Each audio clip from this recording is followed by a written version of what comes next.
Today, ZZZ released their second phase banner for the version 3.1, which is considered as a second anniversary patch. Now, this second phase banner consists of one new character, which is a Sigrid, and also alongside with her, we do get a 3 rerun characters such as the Dialin, Yuzuha, and also the Haramusa. Now, these 3 rerun characters having the special banner, which is a guaranteed banner system. The first 10 pull that you are going to do, which is going to be the 20% off, somewhat of a 8 pulls equivalent to 10 pulls. And after doing the first 10 pulls, the rest of the things are going to be the same as before, which is a 6800 Pimo gem is equal to 10 pulls. Now this banner does have a special system. Suppose if you get your guaranteed character, suppose you really want to get the Dialin, select the Dialin, get the Dialin for early soft PT or the late PT. Suppose you already get her. After that, the banner are going to be resetted to the normal formula, which is the first hit. If you lose it, next one is a guaranteed, but if you win it, then it is totally W for you, and that's the simple things. And another thing I forgot to mention, the pool that you are going to spend on it, if you don't even complete the PT, I guess the pool are not even going to be transferred to your normal banner such as the Ramiel or Sigrid banners. So you have to mindful that whenever you are going to commit it to that banner, you have to complete it with the full PT and also see that and get the characters whatever the banner have in that moment. So suppose you already stop at the 40 pulls, don't want to pull anymore, the next guaranteed banner whenever they actually release in near future, that things are going to be transferred in that special banners. So it is not even somewhat of a universal banner, you can consider it somewhat of a collab banner, which we already have in HSR Fate banners and also with the ringness of a separate pack banner. Well, I already have, which is not even related to this topic. So today I'm going to talk about the Sigrid, why she is actually belonging to this current tier list. And it is actually surprising to see that Sigrid having a attack DPS and also she is not even come from the anomaly. Yes, in the midst of the anomaly release such as the Alice, Vivian, Jendo, and also Miyabi herself, which is a Void Hunter and also considered as one of the top tier characters even to this day. Ramiel is also a Void Hunter and she's also comes from the anomaly. I know that anomaly is kind of like a fluctuate total of a ZZZ and also cover the most of the classes, but when it comes to the DPS things of a crit damage, it is actually surprising to see the Sigrid somewhat having a high amount of powerful things on her into this current meta, and we don't know that how she's actually going to be perform in compare to our Ramiel. The thing that I'm actually assuming, which is going to be based around the beta testing, and beta testing cannot be final one because the developer can even totally change before a 1 or 2 minute release of that characters. Anyway, the site that I'm going to choose for the Python.gg, and this Python.gg is the most popular site to make the tier list for the ZZZ. They don't even make tier list for the ZZZ, they also make some other and also other alongside with the 13 games. Now when they actually take some certain characters in a certain games into the initial phase of a tier list positions, it creates a kind of like a rile up into the communities. So all I wanted to say is that take it as a grain of salt, don't take it seriously, take it as kind of like a normal of initial things that is this character does have a good value or not. Suppose you are seeing that your favorite characters is sitting around like a tier 1 or B tier character, but sometimes later when the more people are actually testing that character, more formulas are actually coming up onto the ground, the character are actually going to be rise up from the tier 1 or B tier to tier 0. You know what I'm trying to say here. Anyway, let's see what she's actually belong to this current meta. If she does have any of this like impact, or if she does have any of this like competition towards the Ramiel, where she's actually shattering all the breakouts into the game currently right now. Of course, she's a Void Hunter character, and we do currently have a 2 Void Hunter with the same classes, which is Anomaly. We don't know what will be our next Void Hunter classes, but some people are assuming that next Void Hunter class somewhat of a similar to our defense class, where that character going to be providing you a defense stats and also somewhat of a damage scaling things, which is our Sunbringer if the games follow the lore things. Let's see why she's actually belong. Now this game does not even have that much of an endgame mode. We do have a 2 endgame mode, which is a Shui defense similar to MOC, similar to your Tower of Adversity, just like your Wuthering Ace, and another mode which is a Deadly Assault. Now for the Deadly Assault, it is way too much shield towards your certain characters. If you don't even have a multiple teams, I guess it is actually going to be hard for you to clear it.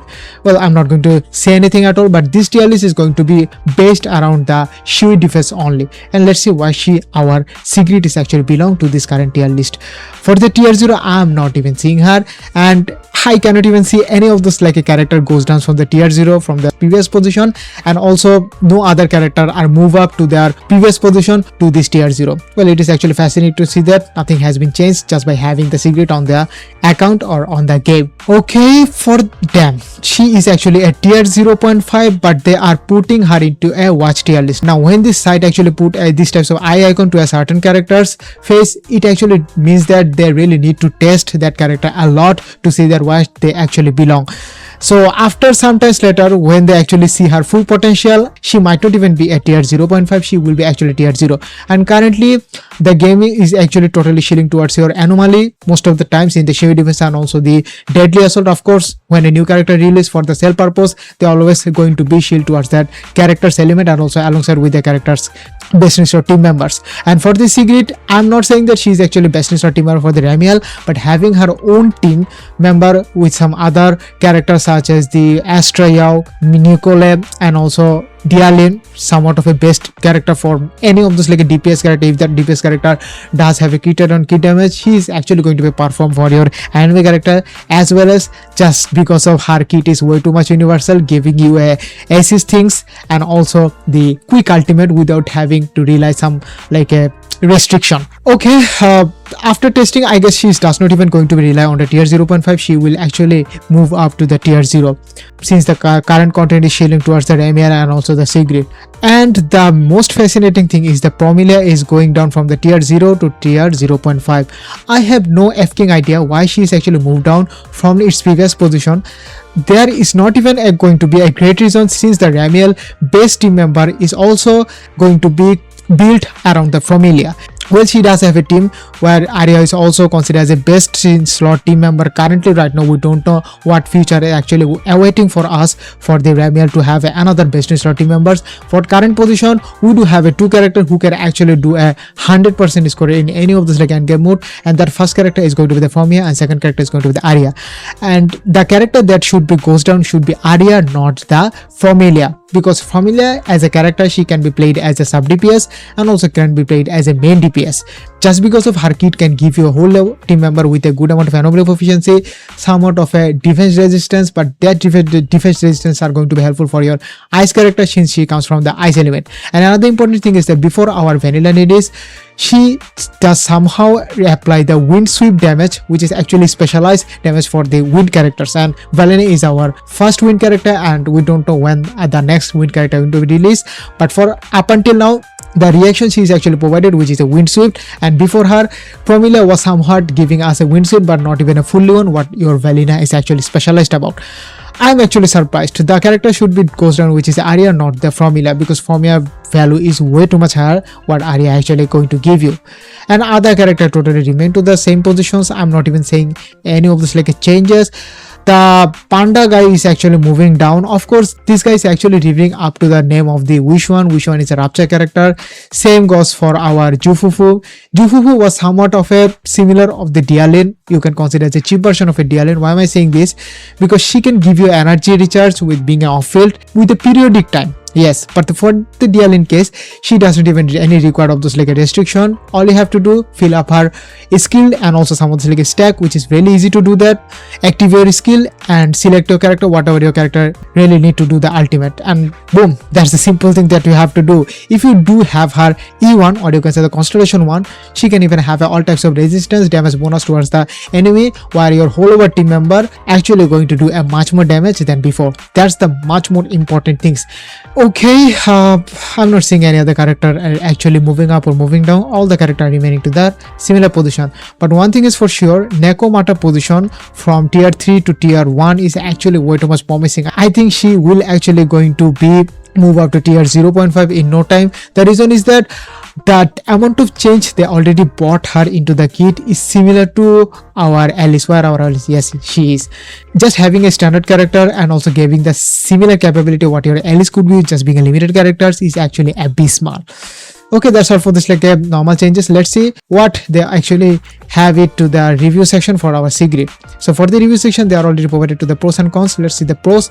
The first point is going to the incredibly high damage output, being a step above mask crit DPS agent that came before her. Well, that's another important things they actually mention in here, because we do have lots of anomaly characters which they don't even care about the crit damage or the required attack, anomaly proficiency and anomaly mastery. But some of the character like exceptional Miyabi, who is also comes from the anomaly, but she's also following this same path of the H from the HSR. She's also was the first nihility character who doesn't even follow the dot types of damage. She was built around the crit and crit damage. Same goes for our Miyabi, being an anomaly character where they specialized with the anomaly proficiency, attack and also the anomaly mastery. They are way too much top tier. She is following the crit and crit damage. So having the crit and crit damage solid one, she's actually way too much high damage output, but I guess she's not even going to be better than our Yeshungang, which is holding the one of the best attacking agent who is built around the crit and crit damage. And that's the first point. Let's move to the next point. Next point is going to be the diverse team options, being able to get a great result with a variety of stunners and supports and be very limited or standard. Well, that's the normal thing for every other crit and crit damage DPS characters. If you do have that, you can totally run them with the standard stun characters like just like the Lycon Arena, with having a good chunk of damage and also someone's like a resistance penetration towards the enemy. That's the simple things that you have to follow. Being a Nicole user also going to helpful for her to deal the damage, since Nicole's E6 can give a somewhat of a differential towards the enemy. Okay, let's move on to the next point. Next point is going to be the flexible builds with multiple usable drive dig sets and having a competitive W engine alternative to her signature weapon. That's the biggest W, because if your character doesn't even require your main signature weapon to perform perfectly, I guess that character can even also have the similar value with their main standard weapons. I actually agree to that point, and also this is the main point that they should actually bring back some other upcoming characters too. For the last point, which is going to be the in track, and damn, I don't want to talk about it because most of the times in this side, in the final review section for the pros and for the cons, the first point is going to be the managing resource can be tricky, as allowing her enhanced basic attack and also decibel for combo can be demand specific routing. Well, her playstyle is way too much similar to our already existing characters such as the Yanagi. Yanagi is also somewhat of a do the plunge attacks and also sounds like a normal attacks. These types of things can be done by our Sigrid, but she comes from the ice element where our Yanagi comes from the electric element, but both of their color are also same. And for the doing the combos and also other things, yes, it could be pretty much of a tricky. You have to do the dodge, you have to follow up with the how much of a stack your Sigrid is doing on her during the field when she's actually doing the all of those attacks, and after that you are going to do the charge shot and also somewhat like a similar level of a plunge attack like a Yanagi's version. That's what I'm trying to say here. For the next point, which is going to be the misses out her full additional ability value without wind and can be too saturated in a certain multipliers, which lessen some teammates value. I don't know, they already mentioned into their pros that she does have a way too much flexible teammate option, not even the dedicated one, such as the Remel can only be work for the anomaly, full anomaly teams. Outside the anomaly team, she doesn't even have that much of value.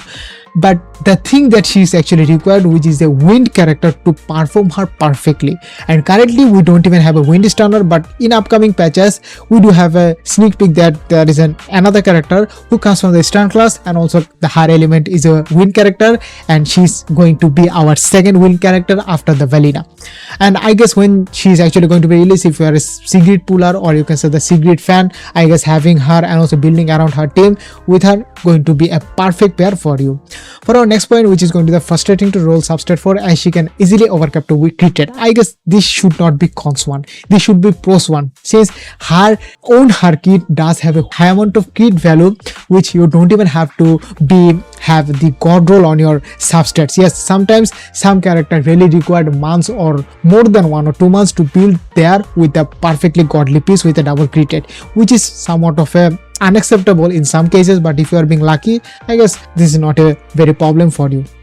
And I guess that's all for this like a pros and cons. There is nothing to be discussed here. For let's see the teammate synergies. Okay, for our first teammate, as I already mentioned before, she just totally follows the normal of a traditional attacker team synergy with a normal attack DPS team and also a stun characters, and the finally we're going to be a support characters. This is like a normal basic teams. For the team 2 is going to be considered with the Lycon one, and this is the most FTP friendly options that you could ever had if you already picking her with the Lycon for your first standard characters if you are being new to this game, and also lost the 50 for the arena. This team is also going to be the work for the team 3 options. I don't know why the Nangyongyu also placed her. Well, Nangyongyu is very much of a niche for the anomaly character, and since Sigrid doesn't even come from the anomaly class, I don't know why they just totally put her. I guess if you do have not even option of a Lycon and also some other character Dialin or Noma, I guess Nangyongyu could be actually do the stun work perfectly. And for the lighter, well, I guess lighter is actually the best alternative options of this Noma and also the Dialin. Why am I saying this? Because lighter is one of those characters who can even give you two types of elemental resistance towards your team member. First one is going to be the pyro, second one is going to be the ice. Since Sigrid comes from the ice element, damn, 25% resistance share from your enemies for this ice element. Oh my god, Sigrid is actually going to do the much more powerful damage than ever. Well, this is like a normal basic thing selection, and that's all for it. So I guess that's all for this like a tier list section.